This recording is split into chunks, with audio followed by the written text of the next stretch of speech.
করতে পারছি না। আল্লাহ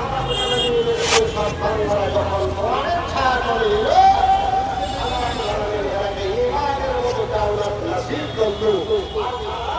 কি করলো সাথে সাথে আয়াত শুনলো না,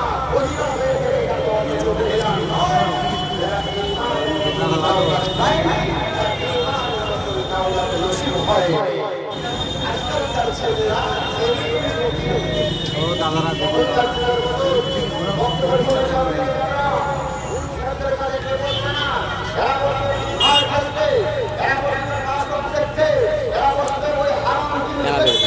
এসব জিনিস দেখে তারপরে যখন 32 বছর বয়সে হয়ে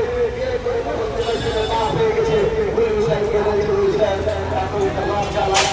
কেমন করে সুরা আল্লাহ শিখবো, কেমন করে সুরা ফালাক শিখবো, এখন